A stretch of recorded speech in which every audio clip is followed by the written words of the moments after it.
La ecografía utiliza como método físico de exploración la emisión de ultrasonidos. Estos se reflejan en las estructuras produciéndose ecos de retorno, de cuyo análisis se puede obtener información anatómica a partir de la ecografía bidimensional e información hemocinética a partir del Doppler.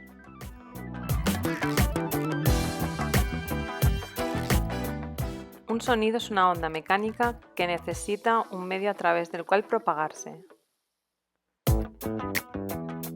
El sonido se propaga mediante compresiones y expansiones del medio que atraviesa.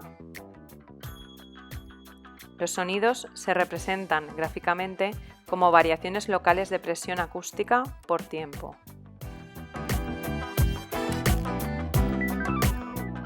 La velocidad a la que un sonido atraviesa un medio se conoce como velocidad de propagación y está directamente relacionada con la densidad, siendo mayor a mayor densidad del medio. La intensidad del sonido se atenúa conforme atraviesa un medio.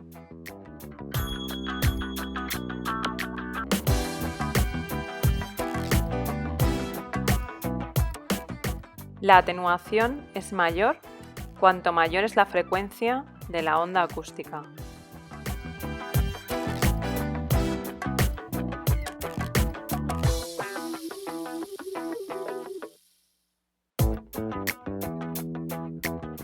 De esta forma comprenderemos que los transductores que emiten ondas a elevadas frecuencias obtengan menos profundidad.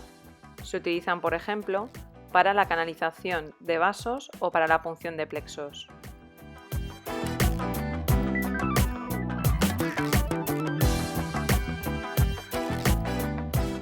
Por contra, aquellos que emiten ondas a una menor frecuencia son capaces de obtener imágenes a una mayor profundidad.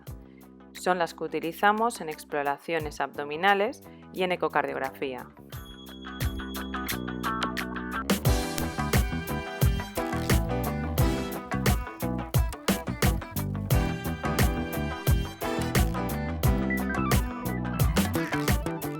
Los transductores utilizan cristales piezoeléctricos que, tras recibir un impulso eléctrico, sufren un cambio conformacional y generan una onda.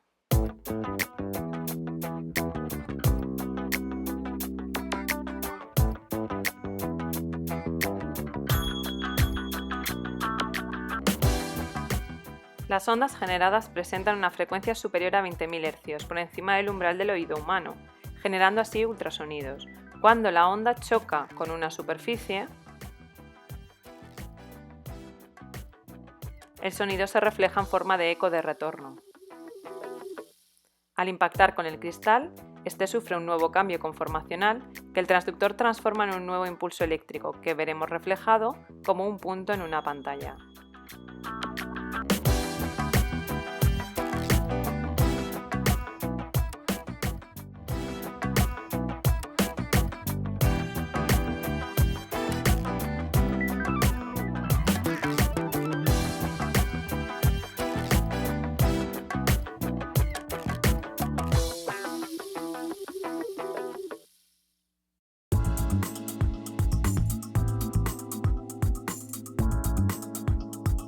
Modo M.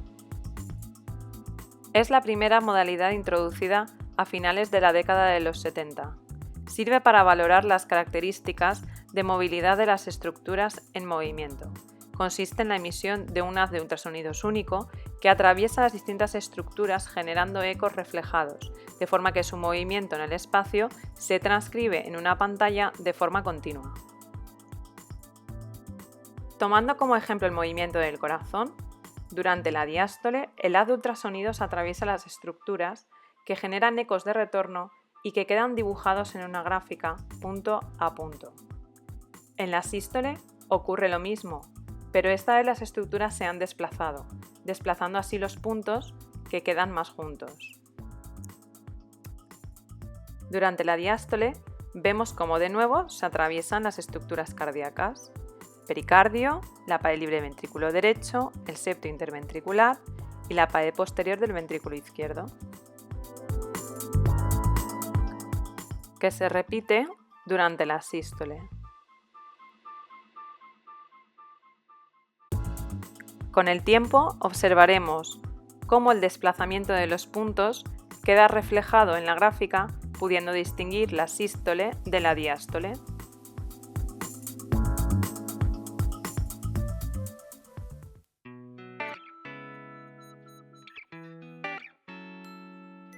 Modo bidimensional. Sirve para valorar las características morfológicas de las estructuras con o sin movimiento. El transductor emite una breve ráfaga de ultrasonidos y cambia a modo de receptor para recibir la señal de los ecos generados en las interfaces acústicas. La integración de los ecos reflejados de la ráfaga nos aporta una imagen bidimensional de las estructuras.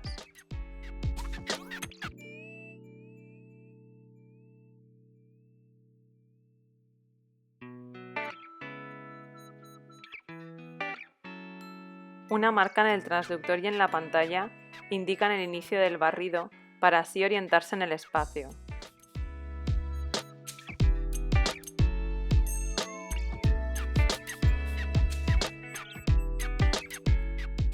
Modo Doppler. El efecto Doppler es el cambio de frecuencia que se produce en la recepción de las ondas cuando éstas son emitidas por una fuente generadora fija y son reflejadas por un objeto que se encuentra en movimiento. A partir de la ecuación Doppler podemos obtener la velocidad del objeto en movimiento. Sirve para valorar las características cinéticas de las estructuras en movimiento. Las ondas se comprimen o se expanden según la dirección del objeto en movimiento. Si el objeto receptor se acerca a la fuente emisora, habrá una compresión de las ondas. El sonido se escucha a una frecuencia mayor a la emitida. Por el contrario, si el objeto receptor se aleja de la fuente emisora, habrá una expansión de las ondas.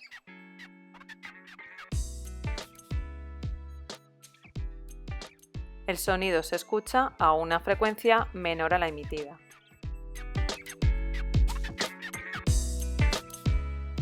Según la fórmula de Doppler,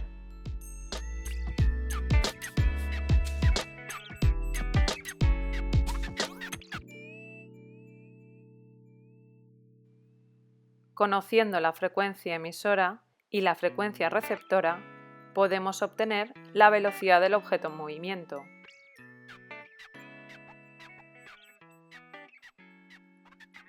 Siendo kappa una constante y θ el ángulo de incidencia entre ambas fuentes, que en este caso es 0.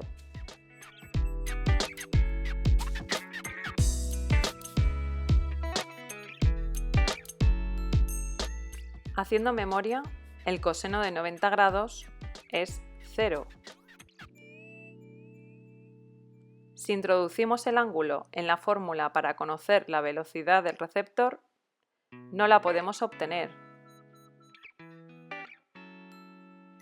pues un valor partido por 0 es igual a 0. Luego el ángulo de incidencia debe ser menor de 90 grados. El ángulo θ debe ser menor de 20 grados para introducir el menor error en la fórmula. El coseno de 20 es de 0,94, mientras que el coseno de 0 es 1. Vamos a ver un ejemplo.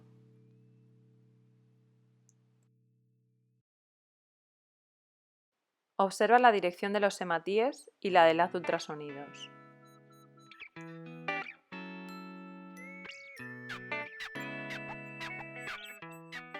En la imagen vemos que cuanto mejor alineado esté el flujo con el haz de ultrasonidos, mejor curva obtendremos, pues el ángulo entre ambos se aproxima a 0 grados.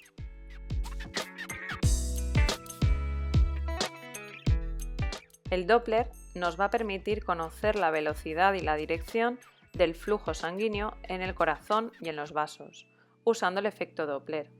Para analizar la velocidad de la sangre en el corazón, tenemos dos modalidades de Doppler: Doppler pulsado, que analiza velocidades lentas, y el Doppler continuo, que analiza velocidades elevadas.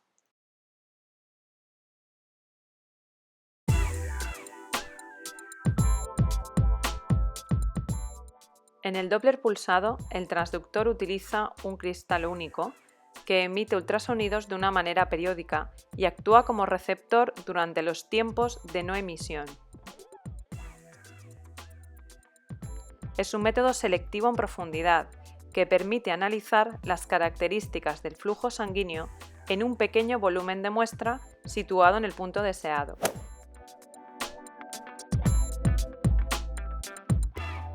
La velocidad analizada la veremos registrada en una gráfica en función del tiempo.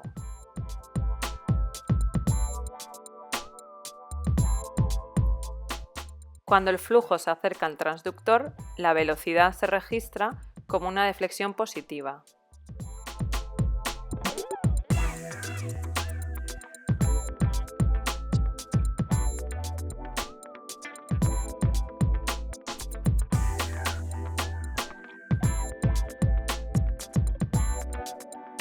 La imagen que nos proporciona se conoce como ventana espectral. Cuando el flujo es laminar, es representado como una línea fina.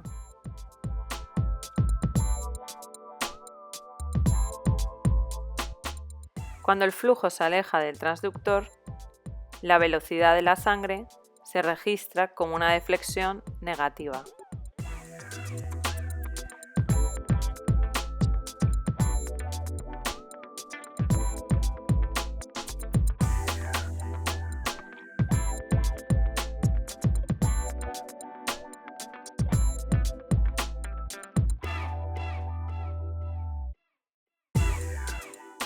Vamos a ver un ejemplo.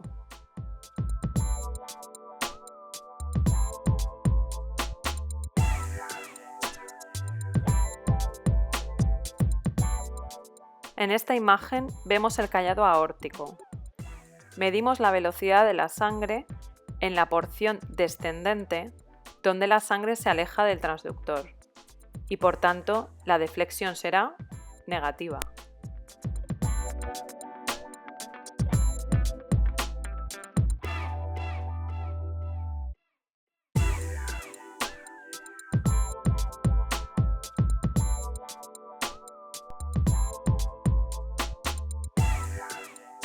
¿Qué ocurrirá cuando el flujo de sangre sea excesivamente rápido y no pueda ser captado por el haz de ultrasonidos emitido por el cristal? Cambiaremos de modo.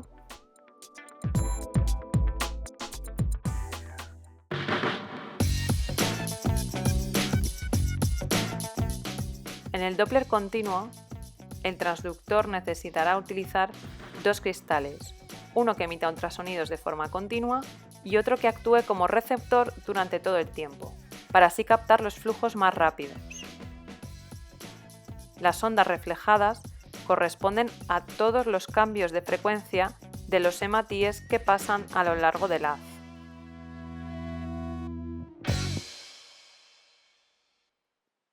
En la gráfica observaremos que la ventana espectral, a diferencia del Doppler pulsado, se representará como una banda ancha que se corresponde a las distintas velocidades de los hematíes que pasan por el haz de ultrasonidos emitido.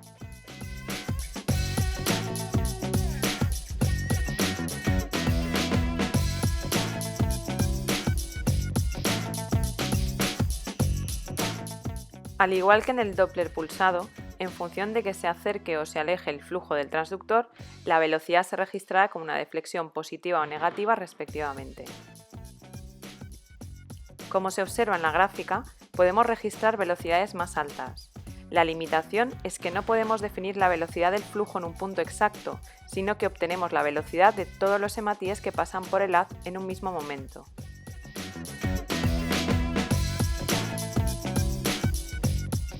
Vamos a ver un ejemplo.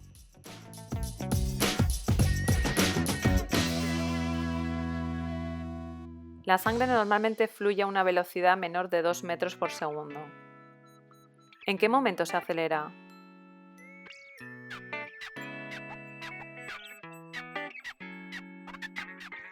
Cuando la zona de paso se estrecha.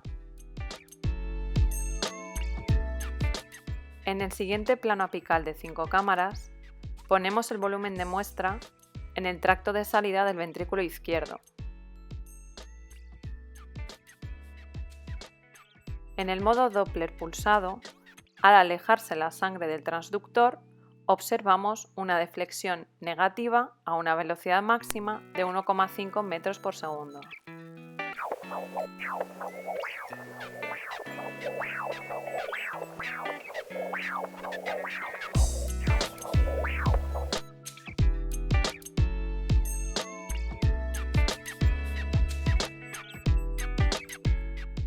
En la imagen de la derecha hay un estrechamiento, una estenosis aórtica. En este caso, el modo pulsado será incapaz de captar el flujo a gran velocidad, por lo que pasaremos al modo continuo y observaremos la ventana espectral representada por una banda ancha con una velocidad máxima de 3,5 metros por segundo.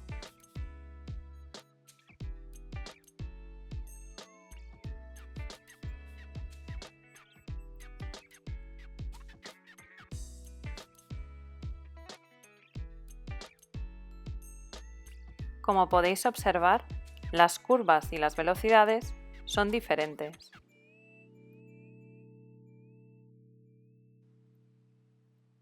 El modo continuo recoge la velocidad de la sangre en todos los puntos por los que pasa el haz, no siendo discriminativo.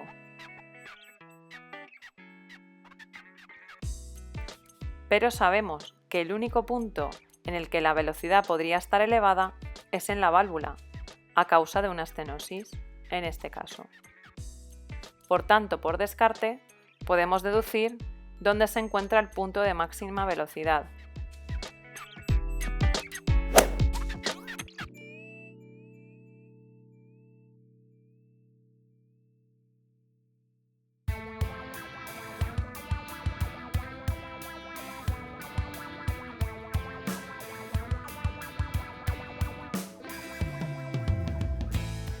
En el corazón no solo se mueve la sangre, sino también lo hacen las fibras de las paredes miocárdicas.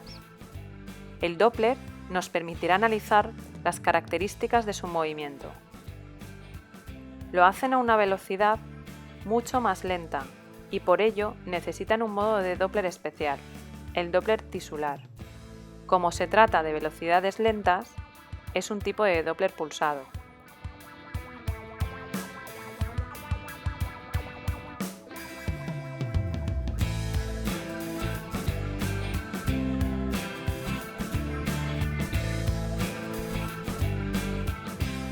El Doppler color tiene como objetivo la representación de un mapa de colores del flujo sanguíneo superpuesto a la imagen 2D o al modo M.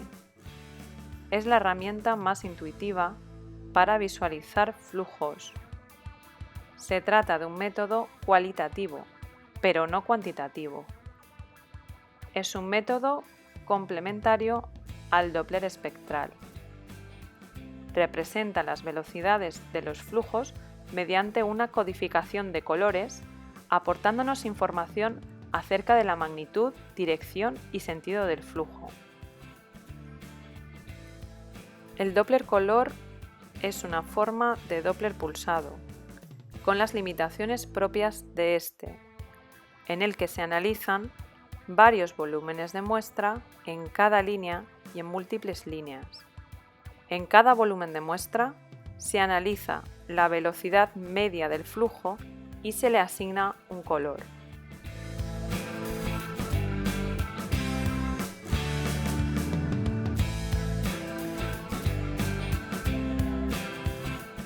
Según la velocidad y la dirección del flujo del eco reflejado, se le asigna un color según una escala de colores que normalmente aparece en la parte superior derecha de la pantalla del ecógrafo.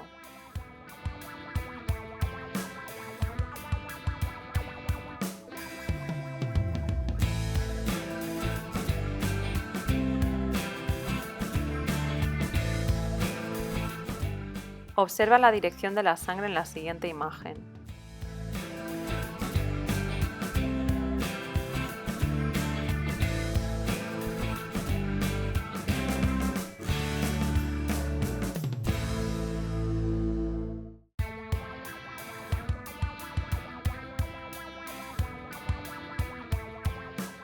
Como se trata de un Doppler pulsado, la velocidad estará limitada. Normalmente el intervalo de velocidad se observa en la escala de colores.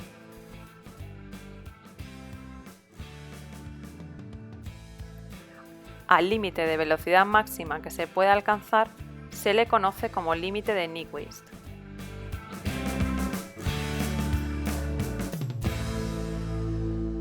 Observa qué ocurre si disminuimos la escala de 66 a 37 centímetros por segundo.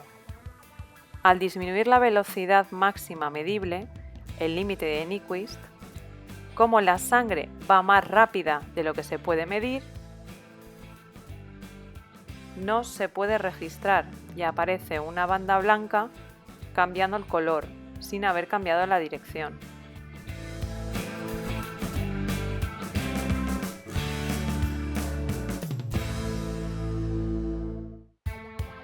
Vamos a ver otro ejemplo.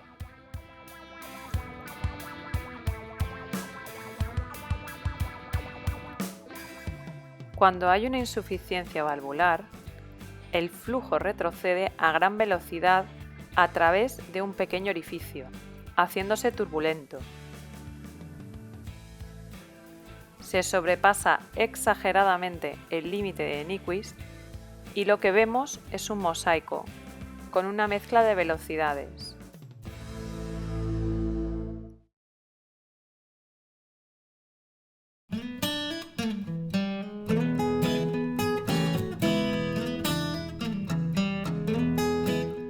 La ecografía bidimensional nos aporta información estructural de los órganos estudiados.